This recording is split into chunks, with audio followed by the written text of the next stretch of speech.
Very good.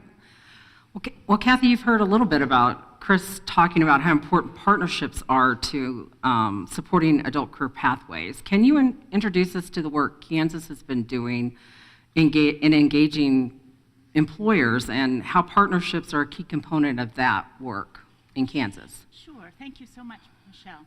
Am I on? Yes. I'm really pleased to be here with adult educators today at Mountain Plains, and I'm pleased to report a little bit about what Kansas has been doing recently. Probably some of our successes are similar to yours. Perhaps some of our struggles look like yours as well. Thank you. We've learned a few lessons over the last several years, and hopefully we can learn from each other in terms of going forward in employer engagement. We had a very forward-thinking governor, one thing that really created our partnership's strength, and that was she created a position where a shared position between the Department of Commerce and the Board of Regents. This brought together in this one position our public workforce system, our economic development, and our post-secondary education.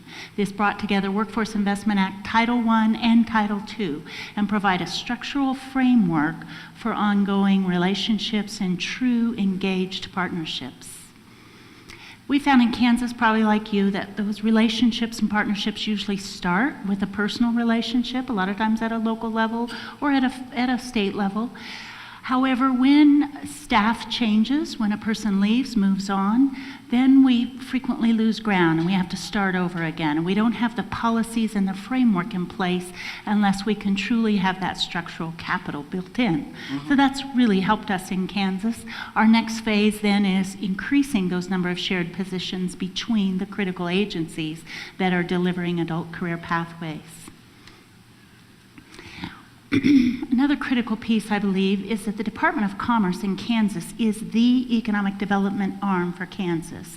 Their strength and their niche and their single most important purpose is to engage employers, to listen to employers, to meet business needs in terms of business growth, business recruitment, and business retention.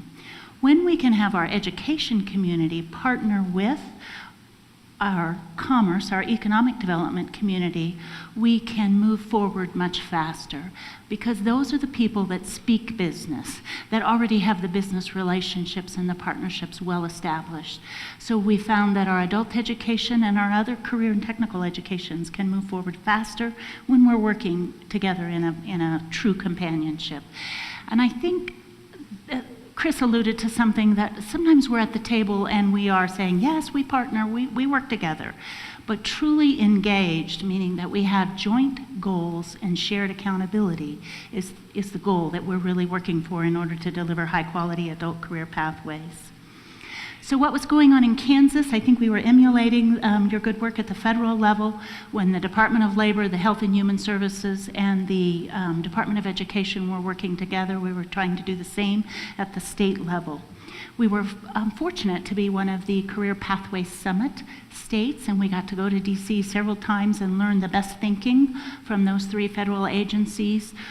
As a result of that, we had tremendous local leadership step forward, and this was in our Workforce Alliance of South Central Kansas, which is one of our workforce education partners. With the local executive director leadership, he convened a statewide career pathways summit for all Kansas. This was revolutionary for us because we brought together adult educators, college workforce systems participants, the Business and Industry Center, the Workforce Investment Partners, plus business in the same room at the same time, hearing this vision. We also had some great colleagues of Susan's that were there from Washington. They described the IBEST model, the contextual learning, the integration of foundational skills, workplace skills, and technical skills. So we learned a lot that year. The second year, our Career Pathways Summit took it a step further, and again, with the leadership of the Workforce Alliance, Keith Lawing, we had a special session for business.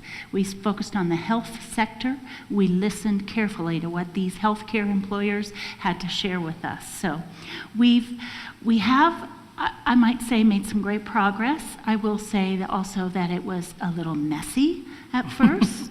We had really smart, passionate people and they were pretty convinced that they were doing the best job that could be done. Now, they were always looking to get better, but there was this ownership of, well, I already teach resume writing and mock interviews, and I don't need my workforce partnership to do that. I do that.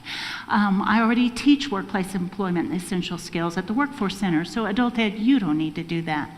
But when we could begin to say, let's do that together, or you do more of that, and I'll quit doing that, and I'll do more of something else to make the adult career pathways work, I believe we were a more effective partnership, and we served our adult learners better.